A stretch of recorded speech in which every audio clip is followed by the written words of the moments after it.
হিন্দু শাস্ত্রে লেখা আছে, জাম সন্তা সরতি শতপতি মারমেঘে সুন্দরম মঙ্গলম নরসংসা অততেষাং ভবিষ্যতে মনংসে বেশদানিবৌ বাসুদেবাঙ্গরঙ্গীতি পুণ্যগন্ধানিস্পর্শম।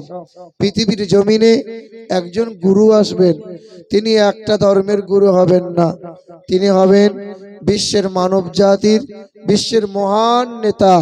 তিনি হবেন অর্থমন্ত্রী, তিনি হবেন বিশ্বের প্রধান বিচারপতি, তিনি হবেন স্বরাষ্ট্র ও পররাষ্ট্রমন্ত্রী, তিনি হবেন মানব জাতির কল্যাণকর্তা, তিনি হবেন মুক্তির দূত, যার চেহারা দিয়ে সুগন্ধি বার হবে, সেই সুগন্ধির সৌরভে দেশের মানুষের মন পবিত্র হবে। আমার নবীর চেহারা দিয়ে সুগন্ধি বার হতো কি হতো না? আমরা ঘামলে পরে ঘাম দুর্গন্ধ হয়, আর নবীজি ঘামলে পরে সেই ঘাম সুগন্ধময়। আম্মা আয়েশা সিদ্দিকা রাদিয়াল্লাহু তাআলা আনহা নবীজির ঘাম মোবারক নিতেন, শিশির মধ্যে ভরে ভরে রাখতেন। কারো বিয়ে হতো, বরের গায়ে অথবা কনের গায়ে ছিটিয়ে দিতেন, যে গোটা মাজমাটা খুশবুতে খুশবুদার হয়ে যেত। আমার রাসূল কোনো বাচ্চার মাথায় যদি একবার হাত বুলিয়ে দিতেন, সেই মাথা থেকে 40 দিন পর্যন্ত সুগন্ধি বার হতো। আমার রাসূল রাস্তা দিয়ে একবার চলে গেলে 40 দিন মানুষ জানতে পারতো যে এই রাস্তা দিয়ে আমার রাসূলুল্লাহ অতিক্রম করেছে। হ্যাঁ, হিন্দু ধর্মগ্রন্থে লেখা আছে যে অততেষাং ভবিষ্যতে মনংসে বেশদানিবৌ বাসুদেবাঙ্গরঙ্গীতি পুণ্যগন্ধানিস্পর্শম। তিনি হবেন জগৎ গুরু, তিনি হবেন বিশ্বের মহান নেতা, তিনি হবেন কল্যাণকর্তা, যার চেহারা দিয়ে সুগন্ধি বার হবে। তিনি হবেন সত্যপ্রিয় সত্যবাদী, তার নাম হবে নরসংসা, যার বাংলা করলে হবে প্রশংসিত, যার আরবি করলে হবে মুহাম্মদুর রাসূলুল্লাহ। পৃথিবীর জমিনে সবচেয়ে আমার আল্লাহ দামি বানাইছেন তারে, নবী মুহাম্মদ মুস্তাফা সাল্লাল্লাহু তাআলা আলাইহি ওয়াসাল্লাম। জি হ্যাঁ, আল্লাহ পাক রব্বুল আলামিন আমার রাসূলকে সর্বদিক দিয়ে সুন্দর করেছেন। পৃথিবীতে যত গুরু মহাগুরু, যত মুনি ঋষি, যত বৈজ্ঞানিক, যত পণ্ডিত, যত পুরোহিত পাদ্রী এসেছে, অধিকাংশই তারা আমার রাসূলুল্লাহর গুণগান করতে বাধ্য হয়েছে। পৃথিবীর জমিন থেকে সর্বপ্রথমে যিনি চাঁদে গিয়েছিলেন, সালটা ছিল 1969 সাল, জুলাই মাসের 20 তারিখ রাত্রি 11টার সময় চাঁদে পা দিলেন। ওই বৈজ্ঞানিকের নাম ছিল নীল আর্মস্ট্রং। চাঁদে পা দেওয়ার পরে বিশ্বের মাটিতে যখন ফিরে এলেন, বিশ্বের মানুষকে 3টে তথ্য দিয়েছিলেন, আর বিশ্বের মানুষকে বলেছিলেন চাঁদে বিন্দু মাত্র কোনো অক্সিজেন নাই, চাঁদে কোনো উর্বরতা নাই, তবে হ্যাঁ, চাঁদে একটা কালো রেখা, কালো দাগ দেখতে পেলাম। বিশ্বের মানুষেরা জিজ্ঞাসা করেছিল, সাংবাদিকরা প্রশ্ন করেছিল যে স্যার, চাঁদে কেমনে কালো রেখা কালো দাগ হয়? বলে চাঁদে অ্যাক্সিডেন্ট হয়েছিল।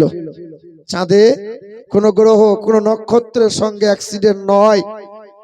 নীল আর্মস্ট্রং বলেন 6 মাস ধরে রিসার্চ করলাম, বাইবেল পড়লাম, জিন্দাবাস্তা বললাম, কোরআন পড়ে জানতে পারলাম ইকতারাবাতিস সাআতু ওয়ান শাক্কাল কামার।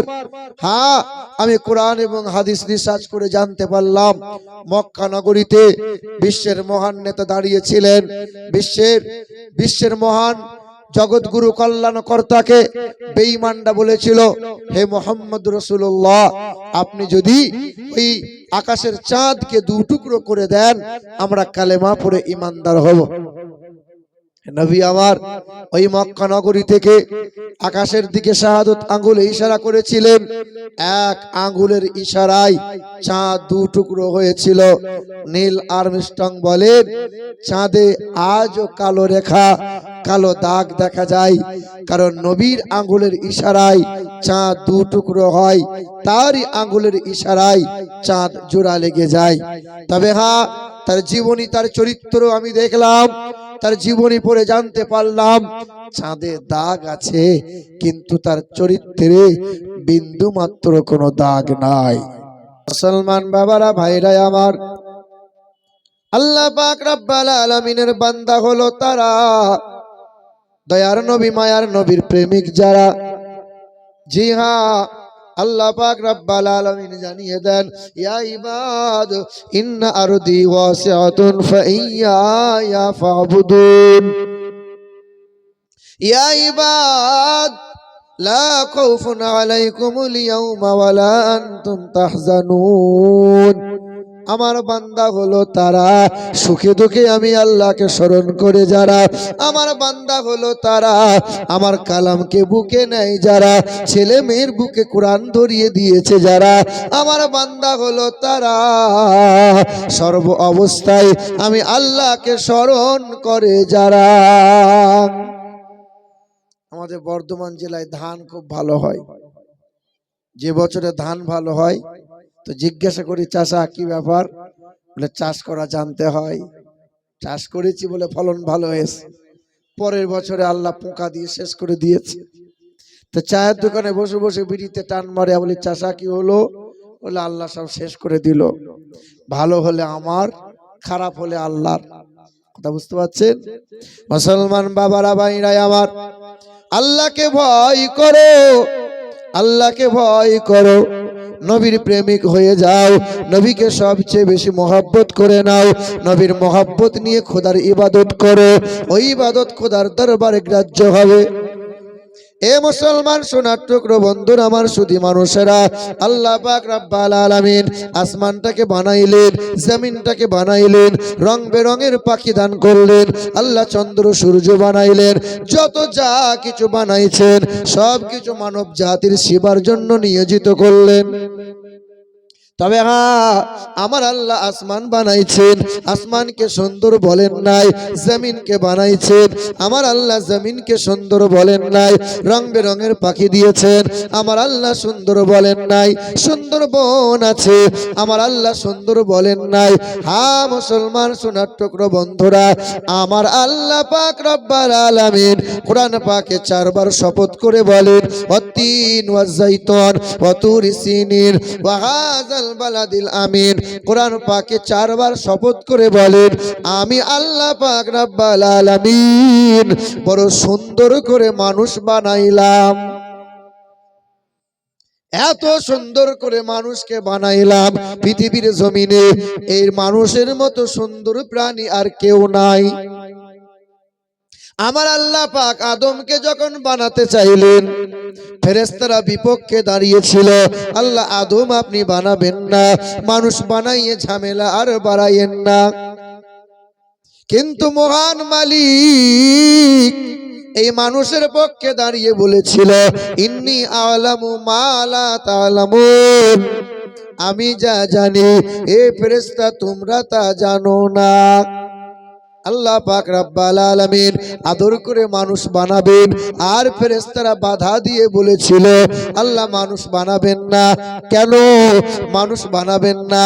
এই মানুষ হারাম খাবে, এই মানুষ খোদার নাফরমানি করবে, এই মানুষ আল্লাহ পাকের হুকুমের অমান্য করবে, এই মানুষ সুদের কারবার করবে। ফেরেশতারা বিপক্ষে দাঁড়িয়েছিল, পক্ষে দাঁড়িয়েছিল আমার আল্লাহ। সকাল থেকে বাপ ছেলের জন্য সুনাম করে, এলাকায় আমার ছেলের মতো ছেলে নাই, এই এলাকায় একটাই মাত্র আমারই ছেলে, একটা ছেলে আমার, এর দ্বিতীয় হবে না। এই ছেলে 2 মাস পরে যদি কোদালের মেয়ের হাত ধরে নিয়ে রাতের বেলায় পালিয়ে যায়, বাপের ইজ্জত থাকবে না যাবে? এ বাপ সোনার টুকরো বন্ধুরা, আমার আল্লাহ যার পক্ষ নিয়েছিল আর আল্লাহ পাক যার সুনাম করে দিল, ফেরেশতারা বাধা দিল। এই মানুষ যখন খোদার নাফরমানি করে, এই মানুষ যখন আল্লাহ পাকের হুকুমের অমান্য করে, এই মানুষ যখন আল্লাহকে বুড়ো আঙুল দেখায়, এ মুসলমান সোনার টুকরো বন্ধুরা আমার, সুধী মানুষেরা, আল্লাহ পাক এই মানুষের ব্যবহারে অসন্তুষ্ট হবেন না, খুশি হবেন? বাবাজিরা, মায়েরা আমার, আমরা মানুষ, তবে স্বভাবগুলো গরু ছাগলের নিয়েছি। আল্লাহ পাক বলেন ইউসাব্বিহু লিল্লাহি মা ফিস সামাওয়াতি ওয়া মা ফিল আরদ, আকাশের চন্দ্র বলো, সূর্য বলো, এই গ্রহ নক্ষত্র বলো, আর জমিনে যত প্রাণী আছে, যত প্রাণী দেখতে পাও, সব প্রাণীরা আমি আল্লাহ পাকের নামে তাসবিহ করে। যত দেখতে পাও বা যত দেখতে পাও না, আসমানের প্রাণীগুলো, জমিনের প্রাণীগুলো, দরিয়ার মাঝে যত প্রাণী আছে, সবাই আমার নামে জিকির আজকার করে। যার জন্য এত কিছু বানাইলাম, এই মানুষ শুধু ফাঁকি মারে। গরু ছাগলটা ফাঁকি মারে না। এই গরুগুলো, ছাগলগুলো, হাঁস মুরগিগুলো যখন খোদার জিকির করা বন্ধ করে দেয়, ওই মাছটা ধরা পড়ে যায়, গরু ছাগলগুলো কাটা পড়ে যায়, গাছ কাটা পড়ে যায়, অর্থাৎ পৃথিবীর জমিনে আর তার ঠাঁই হয় না। এই মানুষ যখন আল্লাহর জিকির করে না, মানুষ খোদার ইবাদত করে না, ফেরেশতারা বলে আল্লাহ একে আর রাখবো না, ব্যবস্থা করি। আল্লাহ বলেন বারবার সুযোগ দাও, ওরে যারে আদর করে বানাইলাম, মানুষের মতো সুন্দর কাউকে বানাই নাই, সুযোগ দাও, ওকে বিছানায় ফেলে দিও না, ওকে মেরে দেওয়া লাগবে না। যার জন্য আল্লাহ জান্নাত বানাইলেন, মানুষ গরু ছাগলের জন্য জান্নাত আল্লাহ বানান নাই। সারা রাত যদি গরুটা ছাগলটা জিকির আজকার করে সুবহানাল্লাহ সুবহানাল্লাহ, বলেন তো বাপ কয়টা নেকি পাবে? নেকি নাই। কারণ গরু ছাগলের জন্য জান্নাত নাই, জান্নাত মানুষের জন্য। এই গরু ছাগলকে পেশাব করে পানি নিতে হয়, গরু ছাগলকে বসে বসে পেশাব করা লাগে, গরু ছাগলকে রাতের বেলায় যৌন মিলনের পরে ফরজ গোসল করতে হয়। গরু ছাগল বৈধ অবৈধ বোঝে না, না পাক পাক বোঝে। গরু ছাগল ন্যায় অন্যায় এসব বিচার করার ক্ষমতা আছে। কথা বলে না, লোকই তো নাই, তো নাই বলবে কে? এ মুসলমান বাবারা ভাইরা আমার, চোখ বন্ধ করে শুধু ময়দানে খেলা করছি, বুঝতে পেরেছেন? খানিকক্ষণ বলবো দিয়ে শেষ করে দেবো, শুনে রেখে দেন। মুসলমান বাবারা ভাইরা আমার, আর এখন ঠান্ডার মৌসুম, এমনিতেই 12টা বাজলে মানুষের 12টা বেজে যায়। হ্যাঁ তা তো বলবোই, আপনি বসে থাকেন। এ মুসলমান সোনার টুকরো বন্ধুরা আমার, শুধু মানুষেরা, আব্বাজান ভাইজানেরা, পৃথিবীর জমিনে যত গরু আছে ছাগল আছে, তারা বৈধ অবৈধ বোঝে না, দেখেও দেখতে পায় না, যা শুনেও শুনতে পায় না। আপনার ঘরে গরু আছে ছাগল আছে, এই গরু ছাগলের কান ধরে 3 ঘন্টা বয়ান করবেন, এ গরু 10 দিনের জন্য শ্বশুর বাড়ি যাব। ঘরে ঘাস আছে, খড়কুটো আছে, সময় মতো 3 বেলা খাবার খাবে, ঘরের পিছন দিকে বাথরুম আছে, 2 বেলা বাথরুম যাবে, 10 দিন পরে বাড়ি আসবো। আপনার গরুর কান ধরে যদি 3 ঘন্টা বয়ান করা হয়, গরু কি শুনবে? ও শুনেও শুনতে পায়। খাসিটা জবাই হয়েছে, একটা খাসি দড়ি দিয়ে ঝোলানো আছে, খাসির চামড়াগুলো কাটা হয়, মাংস কাটা হয়, ফিচকিরি দিয়ে রক্ত বেরিয়ে যায়, অপর খাসিটা মহা আনন্দে গাছের পাতা চিবায়। ও জানে না এরপরে ওর টিকিট আছে। ও দেখেও দেখতে পায় না, শুনেও শুনতে পায় না। গরু ছাগলকে বৈধ অবৈধ বিচার করা লাগে না, ওদের বোধ শক্তি নাই। এ দুনিয়ার মা ও বোনেরা, পৃথিবীর মানুষ আমরা হারাম খাই, সুদের কারবার করে, ছেলের বিয়েতে পড়লে এই সমাজ, এই নোংরামগুলো সমাজের মানুষ দেখতে পায় না। কিছু কিছু সমাজের মানুষ আছে বলে কিয়াম দরুদ চলবে না, সুদ চলুক অসুবিধা নাই, হারাম চলুক অসুবিধা নাই, তোমার আমার ঘরের ছেলেগুলো মাঝে মধ্যে বোতল টানুক অসুবিধা নাই, ওরা হলো গরু ছাগল, জানোয়ারের চাইতে খারাপ। বলে হুজুর এমন কথা বলে দিলেন? বলে না, কোরআন বলেছে ওয়ালাকাদ যারআনা লিজাহান্নামা কাসীরাম মিনাল জিন্নি ওয়াল ইনস লাহুম কুলুবুন লা ইয়াফকাহুনা বিহা ওয়া লাহুম আ'ইনুন লা ইউবসিরুনা বিহা ওয়া লাহুম আযানুন লা ইয়াসমাউনা বিহা উলাইকা কাল আনআম। বোঝেও বোঝে না যারা, বিবেক আছে বোঝে না, দেখেও দেখে না যারা, চোখ আছে দেখে না, শোনেও শোনে না যারা, কান আছে শোনে না, ওরা চার পায়ে গরু ছাগলের চাইতে খারাপ।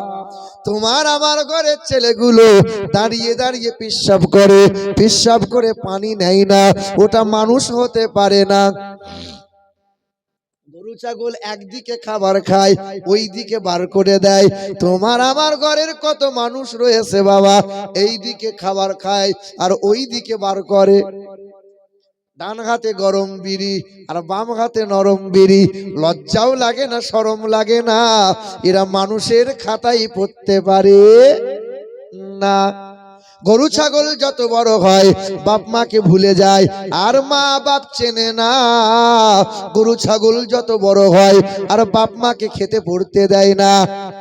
পাইকমারি গ্রামে কত জানোয়ার আছে, যত দিন যায় বিবিকে নিয়ে সুখে সংসার করে, বাপ মাকে খেতে পড়তে দেয় না। তারা এক নম্বরের বিশাল হলো জানোয়ার, তারা মানুষ হতে পারে না। মাফিকুল সাহেব তাকে মানুষ বলবে, আমিরুল ইসলাম তাকে মানুষ বলবে না, কোরআন তাকে মানুষ বলে না। এ বাবাজিরা ভাইরা আমার, গরু ছাগল যত বড় হয় ভাই বোনকে আর চিনতে পারে না, ভাই বোনের সাথে সম্পর্ক আর রাখে না। কথা বুঝতে পারছেন? এ বাবাজিরা ভাইরা আমার, আমার বোনটা যখন বছরে 2 বার বেড়াতে আসে, বিবির তখন মুখ ভারী হয়, আর বিবির বোনটা 6 বার এলে খুশিতে বাগে বাগ। ও যে মানুষ বলে পরিচয় দেয় না। মুসলমান বাবারা ভাইরা আমার, তোমার আমার মধ্যে তফাৎ কি জানো? আমি টুপি মাথায় দিতে বড় আমার ভালো লাগে, আমার লম্বা পোশাক পরতে ভালো লাগে, তোমার লম্বা পোশাক পরতে লজ্জা করে। তোমার দাড়িটা চাঁচতে বড় ভালো লাগে, আর আমার দাড়ি চাঁচার কথা ভাবলে বড় ভয় লাগে। আমি দস্তরখানা না বিছিয়ে খাবার খাবো না, আমি সুন্নত তরিকায় আমি খাবার খাবো, সুন্নত তরিকায় আমি বাথরুমে যাব। আমার নবী যেমন করে খেতে বলেছে তেমন খাবো, আমি আমার নবী যেমন করে শুতে বলেছে তেমন শোব। কারণ জানো নাকি, আমার বুকে কোরআন আছে তোমার বুকে নাই, আমার বুকে নবী আছে তোমার কাছে নাই। এ মুসলমান, 6 বছর 7 বছরের ছেলে মাদ্রাসায় পড়ে, 10 বছরের ছেলে মাদ্রাসায় পড়ে, খবর নিয়ে দেখতে যায় বিয়াদবের মতো ফাঁকা জায়গায় বসে পেশাব পায়খানা করে না। তারা যখন বাথরুমে যায় হাঁটুর ওপরে কাপড় তারা তুলে বাথরুম করে না। তোমার আমার মানুষগুলো যখন বাথরুম করে লুঙ্গিটা কাঁধে উঠিয়ে নেয়, পিছন দিয়ে কোনো মানুষ যদি দেখে নেয় সুন্দরবন দেখা যায়। একটাও তো সুন্নত তরিকা নাই। এ মুসলমান, কারণ হলো তোমার আমার বুকে কোরআন নাই। আল্লাহ পাক সুন্দর করে মানুষ বানাইলেন, পৃথিবীর জমিনে মানুষ যেন সুন্দর হয়ে আমার কাছে ফিরে আসতে পারে। তাই তো আমার আল্লাহ নবী রাসূল পাঠাইলেন। না না, শুধু নবী রাসূল পয়গম্বর নয়, আল্লাহ তার সাথে কিতাব দিলেন। এই উম্মতে মুহাম্মাদির জন্য এক মহা কিতাব, যার নাম হলো আল কোরআন। কোরআন পড়ো, ছেলে মেয়ের বুকে কোরআন দাও। আল্লাহ পৃথিবীতে কোরআন কেন পাঠিয়েছেন? নানি মরলে 4 খতম দেবে, আর বাপ মরলে 6 খতম দিয়ে বক্সে দেবে, 5 তালা দিয়ে ফুরুত করে পার হয়ে যাবে। এই জন্যই তো বাপ। বলো, আল্লাহ কোরআন কেন পাঠিয়েছেন? রমজান মাসে তাগড়ায় হাফেজ সাহেব নিয়ে আসবে, আর হাফেজ সাহেব এই পিছনে খতম শুনে বস্তা বস্তা সওয়াব নিয়ে জান্নাতে যাব। তাই তো নাকি? যতই আপনি ঘাড় নড়ান তার জন্য না, আমার আল্লাহ পাক রব্বুল আলামিন জানিয়ে দেয়, হুদাল লিন্নাস ওয়া বায়্যানাতিম মিনাল হুদা ওয়াল ফুরকান। মানুষ তুমি যাতে সুন্দর হয়, স্বভাবটা সুন্দর হয়। কোরআন পাঠিয়েছি, বান্দা কোরআন পড়বে, বান্দা কোরআন বুকে নেবে, বান্দা কোরআন রিসার্চ করবে। আরবিতে পারো না বাংলায় অনুবাদ পড়ো, কাঞ্জুল ইমান পড়ো, ইংরেজিতে পড়ো, যে ভাষাই পারো কোরআন বুকে নাও আর জীবনটাকে সুন্দর করে নাও। কারণ মানুষের জন্য জান্নাত রেখেছি, ও মানুষের জন্য জান্নাত নয়। পৃথিবীর জমিনে যত আলেম উলামা আছে 100-র মধ্যে 99%, 99% আলেম উলামা হাফেজ যারা, তাদের বুকে তো কোরআন আছে। তাই তো তারা সুদের কারবার করে। আলেম মৌলবীদের বেতন কম হতে পারে, কিন্তু তার বউরা গ্রুপ লোন করে, বলেন না করে? আলেম মৌলবীর বউরা কখনো বন্ধনে লোন করতে যায়, মাইনে 6000 হতে পারে, কিন্তু আলেম মৌলবী যে খাবার খায় তোমার বাপ আমার বাপ চোখে দেখে নাই। কথা বলে না কেন? মাইনে কম হতে পারে, কিন্তু আল্লাহ তাদেরকে রুজিতে বরকত দিয়েছে। দেয় কি দেয় না? কুল্লামা দাখালা আলাইহা যাকারিয়াল মিহরাব ক্বালা ইয়া মারইয়ামু আন্না লাকি হাযা ক্বালাত হুয়া মিন ইনদিল্লাহ ইন্নাল্লাহা ইয়ারযুকু মান ইয়াশাউ বিগাইরি হিসাব। জাকারিয়া নবী গেলেন, মা মারিয়ামের দরজাটা লকটা খুললেন, তালাটা খুললেন, জানালাটা খুললেন। জাকারিয়া নবী অবাক, মারিয়ামকে বলে, এ মারিয়াম, তালা বন্ধ করে রেখে দিয়েছিলাম, জানালা বন্ধ করে দিয়েছিলাম, তবে তোমার ঘরে রং বেরঙের খাবার কেমনে এলো? কে তোমাকে অসময়ের ফলগুলো দিল? আঙুর নাশপাতি বেদানা কে খাওয়াচ্ছে বলো? কে লুকিয়ে লুকিয়ে তোমায় দেয় বলো? মা মারিয়াম বলেছিল, ক্বালাত হুয়া মিন ইনদিল্লাহ ইন্নাল্লাহা ইয়ারযুকু মান ইয়াশাউ বিগাইরি হিসাব। আমার আল্লাহ পাকের ইবাদত করে, যার জিকির আজকার করে, যারে আমি স্মরণ করি, আমার আল্লাহ আমাকে বেহিসাব রুজি দেয়। বলো, আলেম মৌলবীরা বাজারে গিয়ে লটারি কাটে? কাটে? আলেম মৌলবীরা বিয়ে করার সময় বোধহয় শ্বশুরকে বলেছিল 4 লাখ টাকা নগদ লাগবে, 6 ভরি সোনা লাগবে, একটা অ্যাপাচি গাড়ি লাগবে। না মফিকুল কি নিয়েছিল? কথা বলে না? হ্যাঁ হ্যাঁ, আলেম মৌলবীরা নেবে না, কারণ হলো বুকে কোরআন আছে, হাদিস আছে, নবীর মোহাব্বত অন্তরে পয়দা হয়েছে। না মুসলমান সোনার টুকরো বন্ধুরা, এই কোরআন বুকে নিয়ে কত শত হিন্দুরা, কত শত পণ্ডিতেরা, কত শত বামুনেরা কালেমা পড়ে নিল, এক একজন আল্লাহর ওলি বান্দা হয়ে গেল।